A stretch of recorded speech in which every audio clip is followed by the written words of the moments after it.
jarumi a masana'antar shirya fina-finai ta Kannywood, kuma tsohon ɗan takarar shugabancin ƙaramar hukumar Nasarawa a tutar jam'iyyar NNPP Sani Musa Danja ya zargi wasu 'yan jam'iyya da wa Kano kafar ungulu, inda ya zargi masu cewa a hana Kano grant na ƙananan hukumomi 44, inda ya ce waɗannan kawai maƙiyan jihar Kano ne, inda ya ce su a lokacin mulkinsu suna yin amfani da wannan grant na ƙananan hukumomi ne domin su yi kashe mu raba tsakaninsu, shine suke tunanin mutane ma haka suke.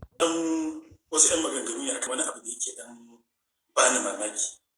Wasu ka ga mutum ya fito ba kunya ba tsoron Allah yana cewa ai ba za a tura grant ba, ai grant kaza kaza kaza. To ni abin da yake bani mamaki, wai bakin ciki kake ne baka so a taimaki mutanen jihar Kano ne ko menene? Yau ko da ma ba siyasar ka bace, ai kai abin alfahari ne a ce an samu grant din da za a taimakawa jama'a, za a kai magunguna asibiti, za a ƙara bunƙasa harkar noma da wasu abubuwa tun daga lokacin gamin zuwa wata. Kuma na san duk bakin cikin mutum ko menene in dai kai dan jihar Kano ne, dole kana da karamar hukuma kuma kana da wadda da ka fito.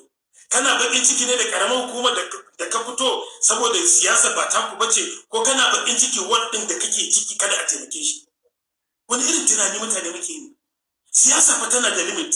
Duk ba abin nan da ake aje a dawo, burin kowane ɗan siyasa shine ya nuna talaka cewa shi masoyinsa ne zai taimake shi. To ka fito ka ce kada a bada grant, kawai dalili saboda kawai ba siyasa ka bace, ko kuma da kun saba duk abin da aka ba ku kawai cin ya kuke rarraba kuke. Dan Allah jama'a mu dinga gane cewa soyayya ta talaka da kuma son yi masa aiki da kuma ɗauke kai na wajen a gaji yadda za a taimaki jihar Kano, a ci da jihar Kano gaba, ya zama to shi ne priority, ba wace siyasa na fito ba, ina ne ba fito ba. Amma in ba haka ba, waye zai ce yana nan yana tunanin kada a ba Kano grant kuma ya ce shi masoyin Kano ne? Kai, Allah ya sauke.